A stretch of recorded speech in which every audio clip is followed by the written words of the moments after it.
Omande shie me mamu nyina akwa aba adeba Kantona TV so. Sene Kantona TV ya hye mo bosa bena benyina nsem bi ekoso oman mu no. Yebetu anamon ne akwo aprin ho ne adomu asuko ne de aba batum anim no. Sa na bena benyina yeye no. Na kwabena mensa wayomi. NDC apenso no oda akokansia no omangana mu. No ye mrahye bedwani edema adehye omo Southtown ewo Fraumantam. To speaker nim say obehia eye honorable Kwadwo Pon Nkrumah ewo mrahye bedwafie. Enkane no ye Minister of Information asisi ade obabeda work and housing ano ewo mangana mu. No ne ede nsawoso. But speaker ede ose eyeyoma otonsa ede frɛ honorable. Na emra nsam bisa na ekoso no Kantona TV yetwini nyina agua yebɔ ma sene honorable Kwadwo Pon Nkrumah say no no so eyi nsam na nyina ede fae. Mr. Speaker, is the minister not probably late in looking at this matter swiftly and quickly to enable the people who are affected to understand that there is some agency attached to the whole process of getting them some relief and for that matter a quick remedy on what befell them. As you will recall, it's already been announced that some budgetary allocation of over 80 million Ghana cedis has been made available for general resettlement of the various communities that have been affected. It is a matter that we are looking at with urgency, and as I mentioned, I'll update the House as the consultations yield some effect as soon as possible. Thank you, Mr. Speaker. And so, what engagement, as far as that particular is concerned? Flood affected tens of thousands of people across the water channels. The stakeholder engagement is an ongoing exercise. Here on my feet, I will not be able to provide answers to who has been engaged so far and who has not. Suffice to say, as he draws my attention to it, as I mentioned, we work with the regional administration and NADMO to get those specific details, to make that determination, and to provide the necessary assistance. I thank you, Mr. Speaker. Nsembisa bebre ekoso a ankwete se eye honorable Kwabena Wayomi a oye mrahye bedwani edema Southtown kwa ne bisa no nsemfu abi. Minister for Works and Housing, if he is aware that thousands of our fellow compatriots are still living in tents and congested classrooms 6 months after this village, has he visited them since he became Works and Housing Minister? Has he been to the ground to see the situation for himself? And can he confirm the President's address to the nation during the 67th Independence Day celebration, a copy of which I have here, where he said that 80 million cedis has already been released? I'm quoting the President verbatim.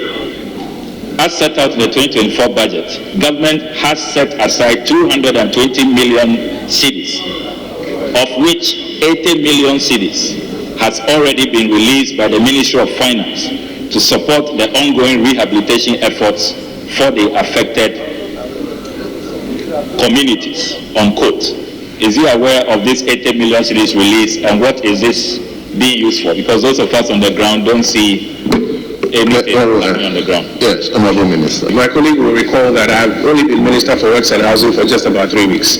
I have not completed the exercise of visiting all the important areas, constituencies that are affected by the various projects. I intend to do so. As I'm sure you would have noticed, I have started an exercise of visiting communities that are affected by various projects by the ministry. So I intend to do so. Mr. Speaker, I earlier alluded to the 80 million cedis that has been set aside for the purposes of supporting the rehabilitation and resettlement. And as he confirms, the President also spoke about it in the independence speech. I earlier mentioned it here, that it is money that has been set aside to assist in this exercise. Part of the exercise, or the beginnings of the exercise, is the engagement to ascertain what the real numbers are, to ascertain those who have that need of resettlement, or those who perhaps require just some sort of support on their existing structures so that they can go back into those existing structures.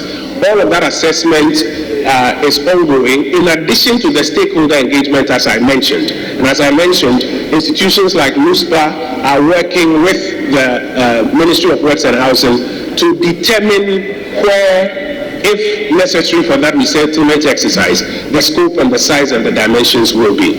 And that will be my response, Mr. Speaker. Mr. Speaker, I rise to ask the Minister for Works and Housing what urgent steps the ministry has taken to provide immediate low-cost housing to resettle the flood victims of the Dams village in the Volta region. Mr. Speaker, thank you.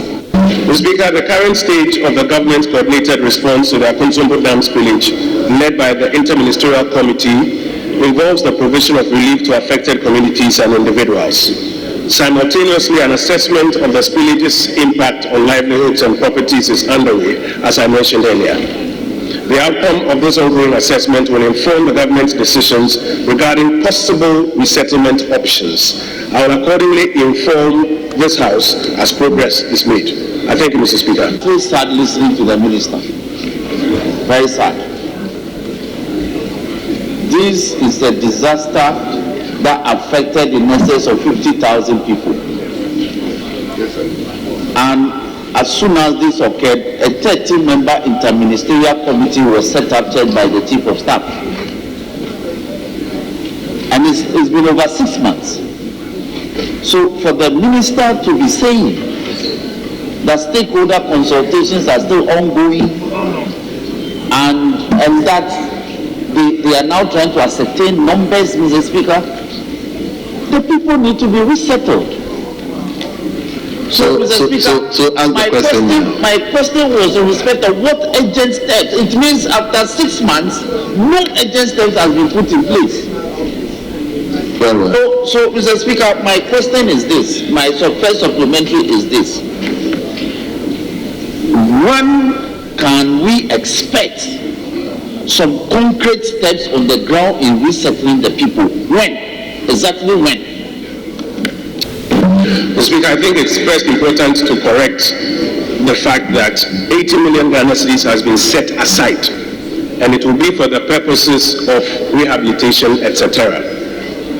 Mr. Speaker, I acknowledge the urgency with which this matter is raised. It's a matter that is of concern to the Republic, and that's why with urgency the Interministerial Committee was set up.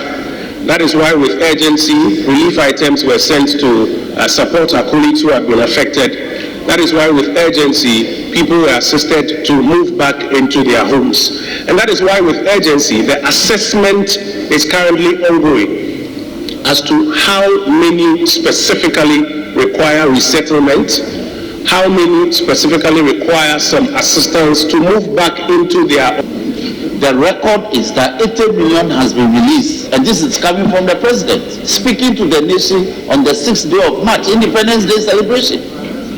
So what has been set aside is 220 million Ghana cedis in the budget, page 5 of the budget. So let the record reflect that it is not 80 million that has been set aside, it is rather 220 million. What the president told this nation on 6 March 2024 was that 80 million has thus far been released. And we as the elected representative of the affected people are asking, how has the 80 million thus far been applied? When as we speak, there's no visible action in terms of any concrete effort on the ground. Mr. Speaker, private persons have come in to assist in terms of providing low-cost housing. And yet the government, the central government, has not even bothered to copy the efforts of the private people. So, Honourable Member, the commentary is too much. Yes. It's a foundation, it's a long foundation to a short question. And that is that, Mr. Speaker, can the minister tell this House how has the 80 million Ghana cedis as indicated to be released by the president been applied? Especially because the relief item that came to the people initially was provided by the Volta River Authority and not the central government. The central government provision is 220 million, out of which we are told that 80 million has been released. How has that been applied? We want to know, Mr. Speaker. Down of the utilization of 80 million Ghana cedis. I'm sure that's information that the ministry can subsequently provide to him. As I stand here on my feet, I don't have that breakdown. If that is what... Mr. Speaker, exactly who are they consulting? Because We, the MPs, the elected representatives of the affected people, we have not been consulted in any capacity. Mr. Speaker, no meeting has been held with us, no letters have been written to us for any information, and yet we have the figures. So who are they consulting if the Honourable Minister can inform the House? I understand my colleague if he says that he has not been engaged specifically so far. As he mentioned earlier, over 50,000 people were affected. It's an ongoing exercise and it will get to him in due course. I thank you, Mr. Speaker. The Minister for Works and Housing is very clear in his mind what colleagues are looking for. It's an emergency and 80 million has been set aside for that. Can you tell us whether the 80 million is still set aside, is lodged in an account, or is being used? At least give us an indication. Is it being used, or is it money Nigerians will call it Udo money, which is just money that was announced, doesn't exist? Does it exist? If it exists, where is it? If it's being used, tell us something. So you cannot just say that it's been set aside. The emergency is ongoing. So what have you used the money for? Specific to the question of resettlement, I have explained that first it is important to do an assessment of who specifically needs to be resettled. What are those specific numbers? Who needs to be supported to move back into their already existent structure? Somebody may just need a little bit of support on their own structure. Somebody may need to move into a totally new edifice. That assessment, as I have mentioned, is ongoing. And I've also mentioned that stakeholders are being engaged. My colleagues are asking to give a specific answer on what this 80 million Ghana cedis has been set aside has been utilized for. And I'm saying to them that if indeed this 80 million Ghana cedis is being utilized, we'll be able to provide that information before this House. We are all in this House. It's information that we'll be able to provide. As we speak now, the information as is available to me is that 80 million Ghana cedis has been set aside, is that the exercise of assessment and stakeholder engagement is ongoing. And in my answer so far, I have mentioned that when it is done, I will provide the full brief before this House. I understand the urgency of the situation, but I encourage my colleagues to join me with some patience so that we provide that information when this exercise is completed. I thank you, Mr. Speaker.